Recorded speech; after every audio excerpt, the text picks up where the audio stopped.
Stephen Gaffney is a leading expert in the area of interpersonal communication.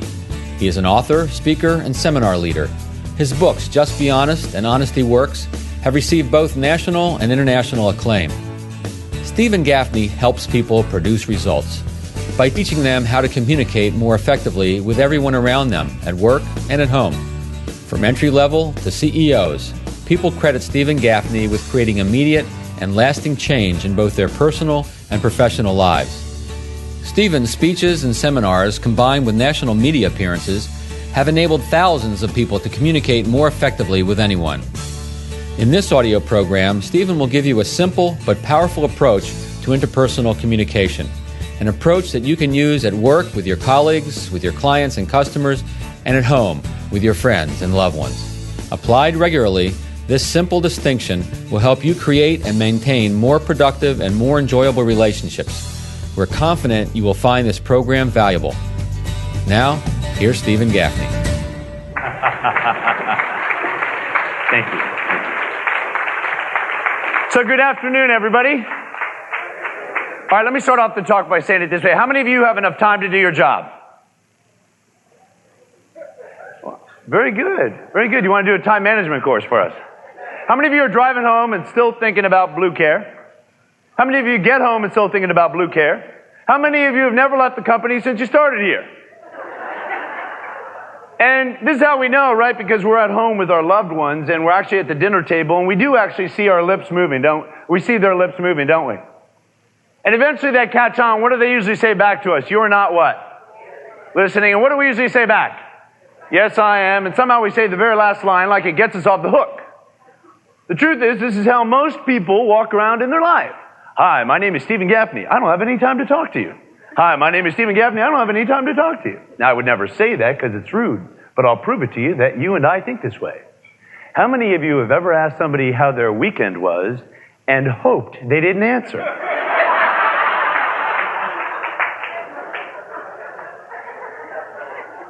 Truth is, we don't have a lot of time, and what takes up a lot of our time in the workplace is workplace issues, right? And when we look at workplace issues, what is the core of it, which is the subject matter of today, is really honest communication. In fact, there was a study done, and they showed 80% of workplace problems are due to lack of honesty. Now, when people hear me talk about honesty, they're usually thinking what I'm going to be talking about is about truth or lies and about us lying or not. But that's kind of the obvious stuff. What I want to talk to you today about is about withholding. The withholding of information and ideas. For example, and I'm going to go right into the eye of the storm here. How often have you said, if they just shared with me the right information, I could have done the job in a fraction of the time?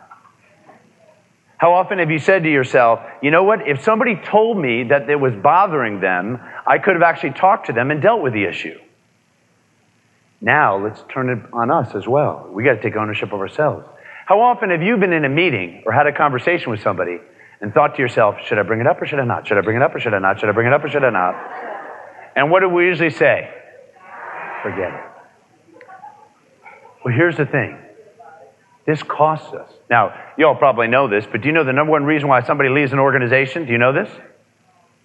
The relationship, communication issues, often with their boss, but or it's all about coworkers. See, sometimes when people hear me talk about communication, they're thinking it's going to be that touchy-feely stuff, but it directly affects the bottom line. So, what is the key to communicating honestly? What do we need to do? How do we get this done? And the distinction between what we notice in our life and what we imagine.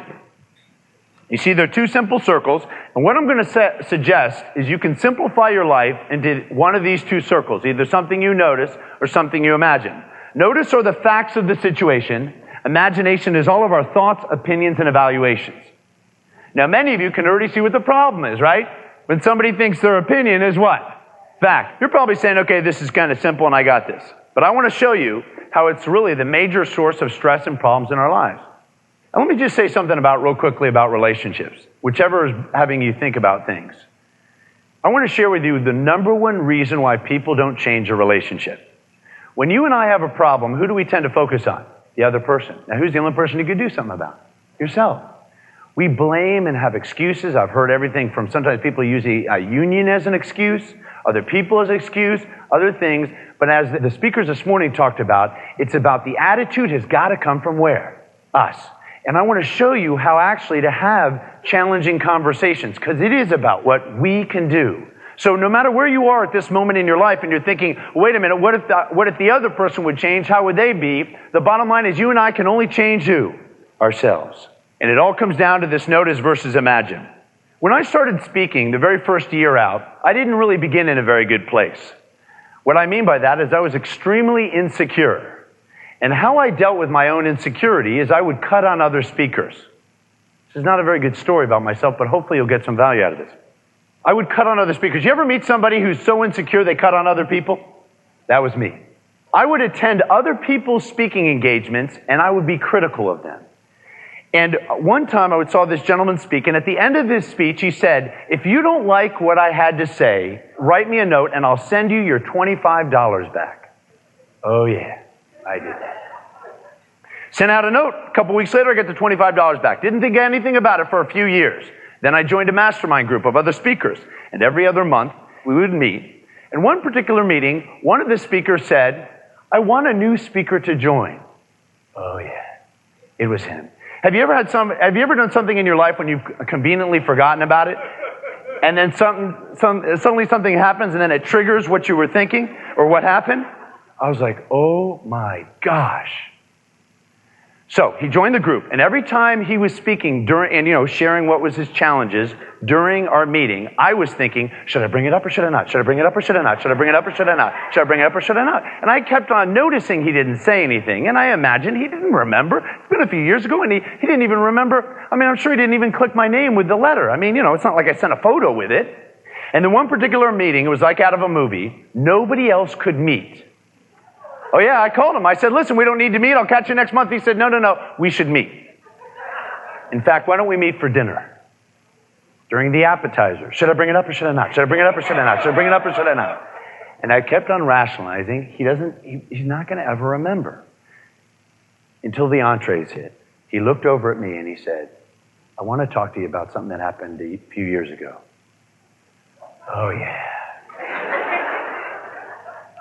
He remembered it exactly the way it had happened. I immediately cut him off and I said, I'm so sorry, I was such a jerk. Actually, your speech was really good. And I even recited some of the key points he said. I said, it was really, really good. He said, I wish I would have known that. I said, why? And he said, when I got your letter, it was actually 3 days after I buried my own mother. And you said you were a professional speaker. I thought you knew what you were talking about. So I've never delivered that speech since that point. Of course I said I'm sorry. And of course I did what I said. And all things considered, he was very nice to me back. But I learned a few very valuable lessons in life. And incidentally, there's not like a nice ending to this story. Because I share this with audiences, because hopefully you never make the mistake that I did. See, because I thought just because somebody doesn't bring up something means that they forgot it. Well, it doesn't. And the second lesson I learned is there's no statute of limitation of apologies. If you owe somebody an apology, do that. How does this relate to you and I working in our jobs? Because sometimes we have bad days. And what do? We snap at people. We get defensive. The key question is, what are we going to do about it? It takes a strong person to apologize. It takes a weak person to not apologize. I was a weak person. But the other lesson I learned, and how it also directly ties in today, is often our assessments are wrong. I noticed he didn't say anything, and I noticed it had been a long time, and I imagined he was like, not kidding, but he didn't even remember it, and I was wrong. Now that's kind of a major example, but I want to show you how this dynamic affects our lives in ways we may have never thought of. Let's say one day I'm having a meeting. Let's say Pat is my supervisor. And she starts looking at her watch. What's my knee-jerk reaction think? That she finds me what? Boring. So I'm going to, of course, do what? I'm going to leave. So I leave, and I go over to Susan, my buddy in the workplace. And I said, Susan, I just had a meeting with Pat. She finds me boring. And Susan may say, well, how do you know? And I know nobody in here has ever said this. I can tell. I can see the way she's looking at me, and I know exactly what she's thinking. Next meeting I have with Pat, she looks at her watch. Again, what am I thinking? She finds me what? Boring. So what do? I I start to leave, and as I'm leaving, she says, "Nice job on that report." What am I thinking? Susan, I just had a meeting with Pat. You know, she said, "Nice job on that report." Like I'm going to fall for that. I'm not going to fall for that. You know what? She doesn't appreciate my information. I'm not going to share it. So I start to withhold information. Pat realizes there's a problem. She doesn't know what to do. She calls her buddy in the workplace, and this is Gail. And she says to Gail, "You know, I got this problem with this Stephen Gaffney guy. He's supposed to be a good employee, but he's really hard to deal with." And Gail may say, "Why don't you make a point of acknowledging the guy? Maybe he doesn't feel appreciated." So the next meeting I have with Pat, she makes a repeated point of acknowledging me. What am I thinking? Susan, it's hilarious. She's acknowledged me all the time. I'm not falling for it one bit. I know exactly what's going on. I notice in this hypothetical example that she's looking at her watch, I imagine she finds me what? Boring. But now my imagination actually starts to shape what I notice. Information that's not consistent with my opinion, what do I do with it? I discard it. In other words, I see what I want to see. Now, what are some other possibilities of why she might be looking at her watch? One is that she does find me boring, but what are some other options? She's got another meeting. What else? New watch. She wants to know, how about this? She wants to know what time it is. Oh, is that a crime? But how many of you have ever been afraid to look at your watch in a meeting because you're afraid someone's going to see you look at a watch, make a decision about you, and never tell you? So we have all of our convenient ways of looking at our watches, don't we? There may be a whole assortment of reasons, and the bottom line is I don't know. Now, how could I have avoided this whole situation? All I had to do was what? Ask. How many of you are suffering in your business or your personal life because somebody has assessed you, drawn conclusions, and they never checked in? And you think if they just checked in, I could have corrected the problem. Now, you might be saying, "Okay, I got it. Good point, hopefully. But I want to show you how it's even hard to tell the difference between a fact and an opinion." Now, I need a volunteer. Who would be willing to come up here and do this exercise as a demonstration? I promise you, it will not be... Oh, very good. I saw this hand right up there. Okay, very good. Let's give her a hand for coming on up here. And because you're willing to come up here, here's a copy of our first book, Just Be Honest, okay? All right. All I want you to do is I want you to say, with your partner, I want you to say what you notice about your partner and then share what you imagine. I'll demonstrate, okay? I notice you have glasses on. I imagine you need it for your eyes. I notice that your hair is pulled back. I imagine you're fashionable. Okay?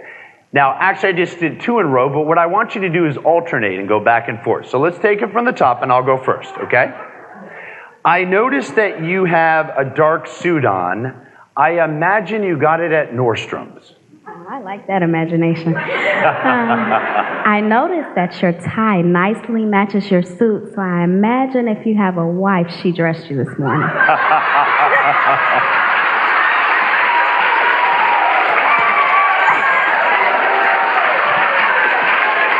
Did they say to turn up the air conditioning? Please, turn up the air conditioning.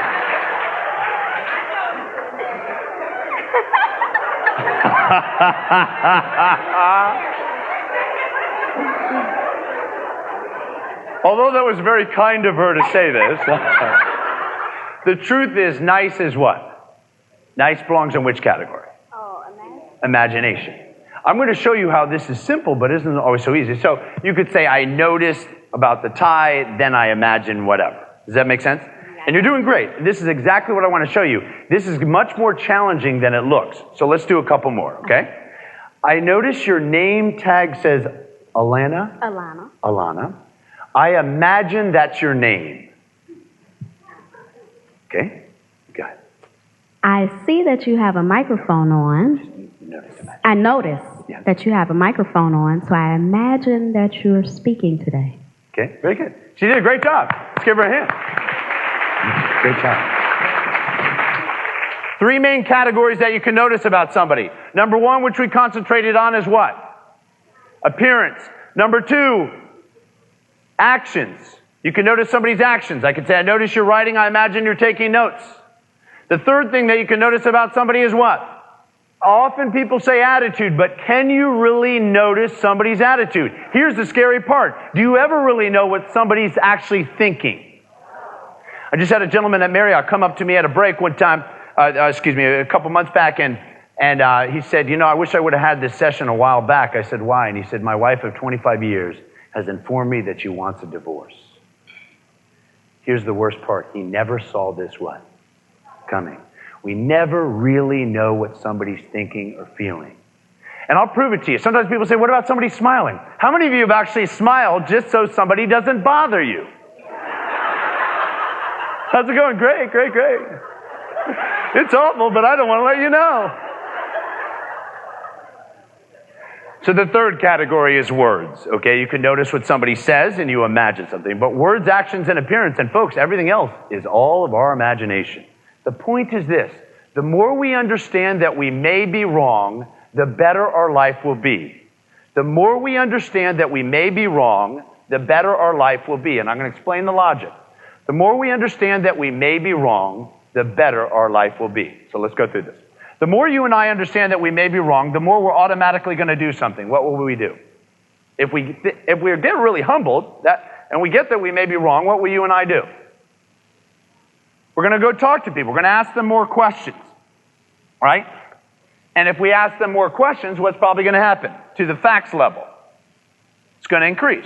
Just check this out, folks. How many of you have actually been on a project team that when it went awry, the assessment of, when you look back at it, was based on a whole bunch of imagination because people thought they knew rather than going to check it out? How many of you have actually had to walk in a situation and actually take care of something because somebody else before you jumped to conclusions instead of properly assessed this? And as I said earlier, how many of you are suffering in your business or your personal life because somebody judged you and you think, you know what, if you just had come talk to me, if you had shared what was going on, I could have corrected the problem. This is what I'm talking about. The more we understand that we may be wrong, the more we ask questions. The more we ask questions, the more we find out the facts. The more we find out the facts, what happens to the quality of our decisions? They automatically will go up. The better quality of our decisions, what happens to the quality of our life? It usually goes up. So here's the key. This is the point. If you and I walk out of this room, everyone at Blue Care, at least the leadership, at least yourself, get that we may be wrong, we'll start to ask more questions, find out the facts, make better decisions, and the better our life becomes. Share with you a couple stories. I was flying to Chicago, and a gentleman sat next to me in a typical conversation, what do you do for a living, that kind of thing. And I happen to have one of the books that's based on this, Just Be Honest, The Notice Imagine. So anyway, I was tired. I gave him a copy of the book. And the flight was 2 hours from Washington. And the book's real small. It's only 100 pages. Anyway, make a long story short, he reads the book. And right before we're about to land, he taps me on the shoulder. And he said, I want to tell you something. And he said, I actually wish I had read this book a while back. I said, what's going on? He said, I'm about to announce some layoffs. And I said, what happened? And he said, well, we were asked to recompete with a client that we've actually done years of work with. And they asked us to put together a new proposal for some new work. So we wrote up a 20-page proposal. The other company wrote up a 5-page proposal. Our 20-page proposal lost. The 5-page proposal won. I said, well, obviously, what did the 5-page proposal have in it that your proposal didn't? He said, they had what the client wanted. We had what we thought the client wanted. Then I thought, how often have we lost somebody in our life or lost an employee because we don't engage them? Here's the whole theme of engagement, which I just love. It's about talking to people and finding out. This is crucial. This definitely affects customer service, and it definitely affects our relationships. I had a lady in a course of mine who shared, well, I get all this stuff about communication, but I actually was asked by my boss to go talk to another manager, and that manager looked at me and said, I don't talk to people on your level. She said, so what do you make of that manager? I said, well, let me ask you, what's this costing you? And she said, oh, it's affected my motivation, my morale, it's affected my home life. And I said, for that reason alone, you got to confront the situation. You noticed he said this, but we don't know why he said this. I'll credit this lady. What she did is she actually took this concept, notice and imagine, and came at it from, actually, you know what, I don't know. And went up and talked to this other manager. And she actually let me know later on. She called me.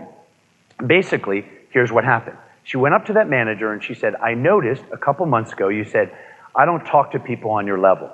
Now, what do you think immediately happened? He didn't even what? Remember it. So she refreshed his memory and said, this was the context of the whole thing. And I was asked by my manager. And he said, oh, I remember now. He said, I am so sorry. I was not mad at you. Guess who he was mad at? He was mad at that other manager for sending this employee. He thought this other manager was avoiding him. And then he said, I am so sorry. I obviously landed on you, but I didn't mean anything about you. I am so sorry.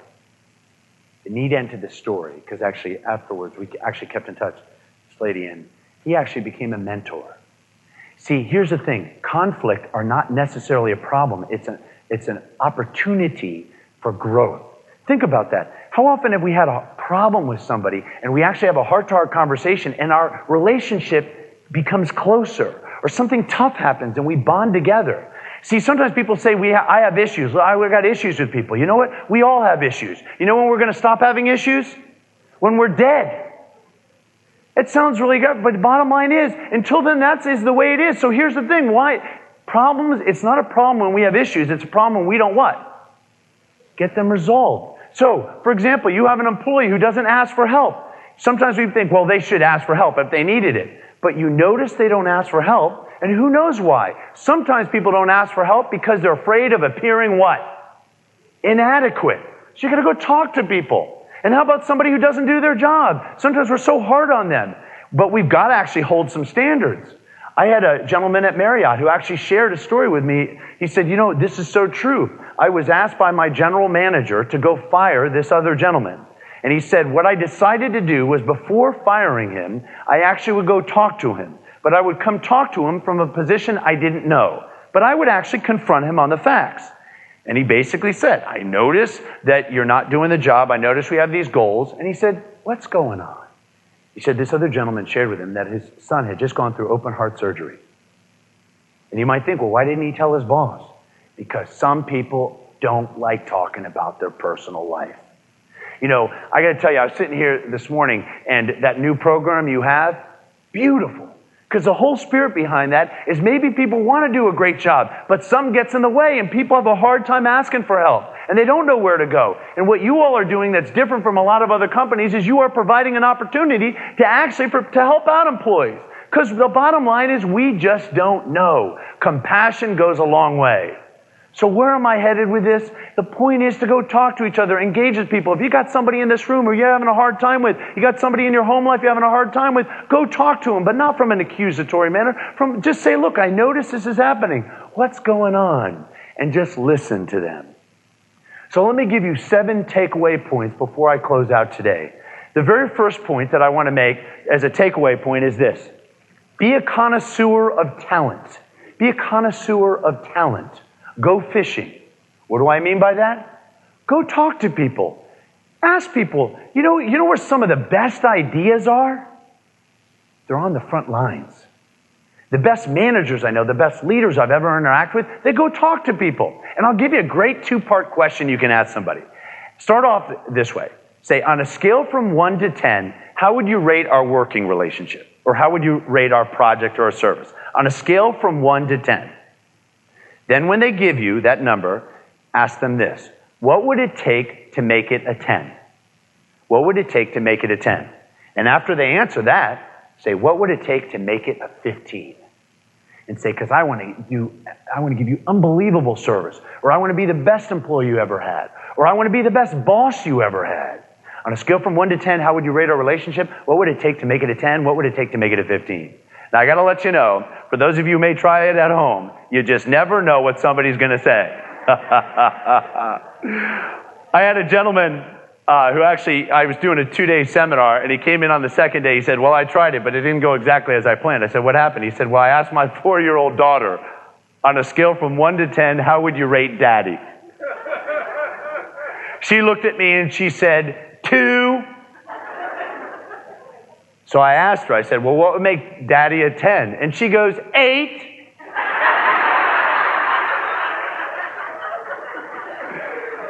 So you never quite know, but the bottom line is to engage other people. All right, second point, build your network of advisors and go-to people.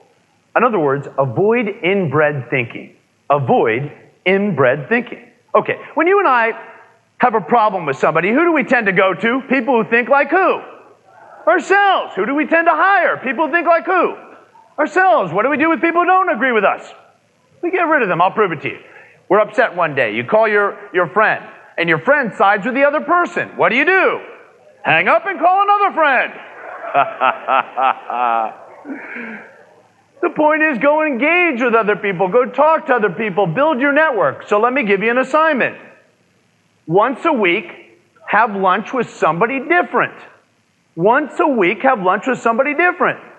Or have a cup of coffee. Build your network of advisors. Avoid inbred thinking. That's how you get fresh ideas, by building your network. The ideas are out there if we just go search it. And I want to prove to you the ideas are out there. Let me prove it to you. How many of you have great ideas for people but have not shared all your great ideas? Let's be honest. Let me ask again. How many of you have great ideas that you haven't shared with everybody? All right, looking around this room, we all know that if we have great ideas that we haven't shared, we can only assume that other people have great ideas and what? They have not shared it with us. We got to go talk to people and avoid inbred thinking. Number 3, create a T-chart of notice imagine. Create a T-chart of notice imagine. Let me explain to you what I mean by that. Here's a great way to assess the problem. On one side, put the word notice, and on the other side, put the word imagine. And when you have a problem with somebody, write down all the facts here and all the imagination here. Now I got to prepare you for something. Which list is going to be really long? And what's going to probably be short? So that automatically tells you you're most likely what? Wrong, and we got to go talk to people. So create this T-chart. Number 4. Be careful not to accuse or finger point. Be careful not to accuse or finger point. Go talk to people. Be careful not to accuse or finger point. Ask effective questions. So let me give you a little tip. Create a poster or a sign, put it at your desk, and put 50% of the time I may be wrong with my imagination. 50% of the time I may be wrong with my imagination. Now please, do not show your customers this. They may not understand. But the point is, can you imagine, and I've done this for organizations, they have created signs and report back that people start working as a team 50% of the time. And remember, it's worse. I'm actually just giving you the benefit of the doubt. So we'd engage a little bit more. And that's the whole point, is to go talk to people and create these signs. Number 5, people are smart and we're lousy actors and actresses. People are smart and we're lousy actors and actresses. I'll explain that. People are smart and we're lousy actors and actresses. In other words, we're not fooling anyone.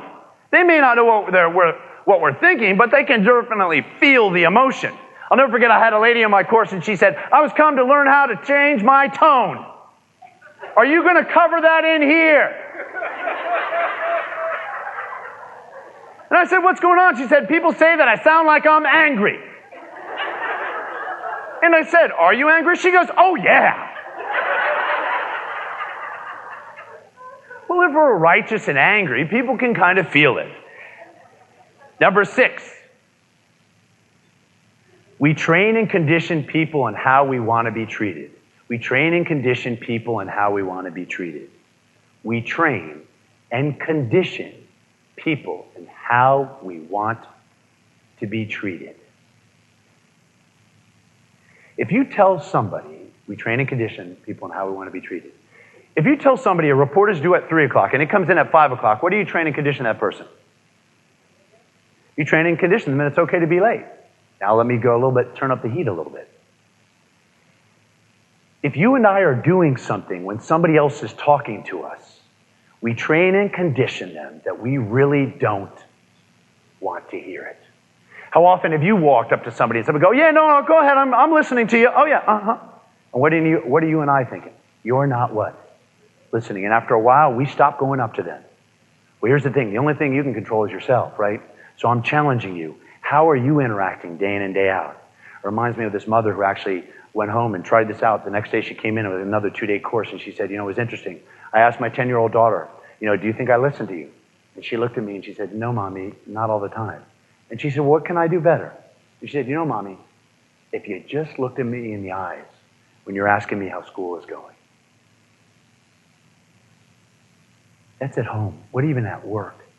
I often say to people, if we treated people at work like we treat our customers, boy, we'd have a whole different relationship. It's about compassion. It's about, listen, if we don't have time, what should we say? Can you come back in 10 minutes or come back, or can we schedule some time? Not acting like. We actually train and condition people to stop coming to us. Let me give you the 2 biggest problems I've seen having traveled the country and talking about this concept. 2 biggest things that human beings do that cause problems in relationships related to this. Number 1 is silence. Silence. You know, we were sold a bill of goods when somebody said to us, time heals all wounds. You know what? Time ruins relationships. It deepens the divide.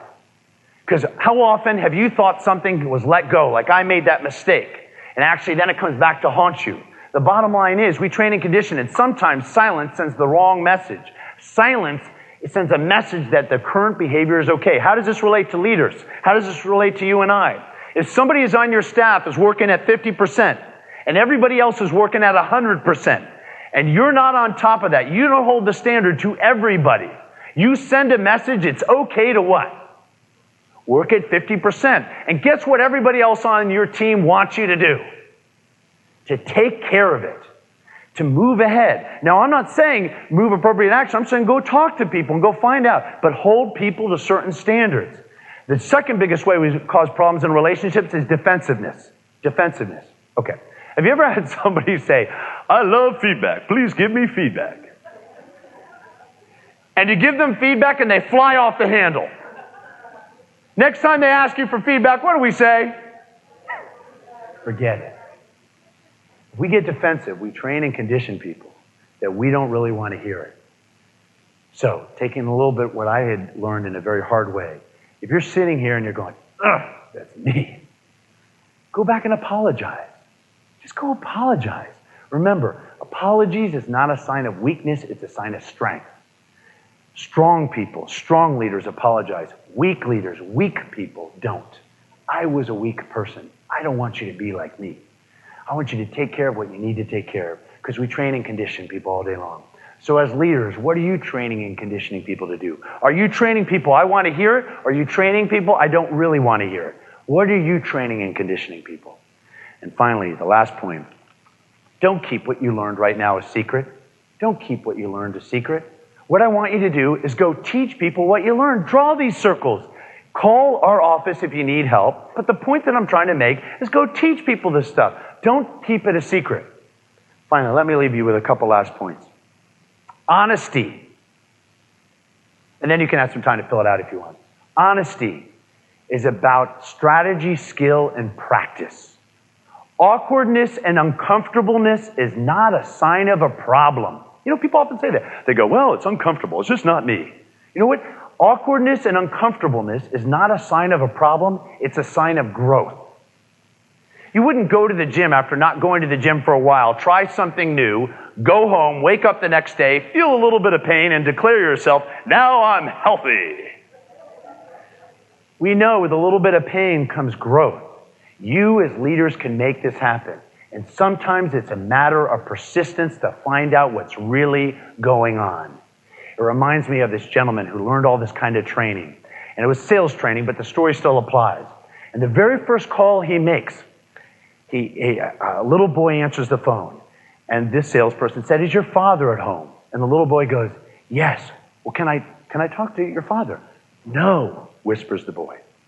And the salesperson said, well, why not? And the little boy goes, because he's busy. So this salesperson, learning persistence, said, is your mother at home? And the little boy goes, yes. Well, can I talk to her? No. Why not? Because she's busy. And this salesperson, starting to get frustrated, said, is there any adult I could talk to at home? And the little boy goes, yes. Well, can I talk to them? No. Why not? Because they're busy. And finally, the salesperson, thoroughly frustrated with the situation, said, what are they all busy doing? And the little boy whispers, they're looking for me. Sometimes we just don't know. Have a great afternoon, and thank you very much.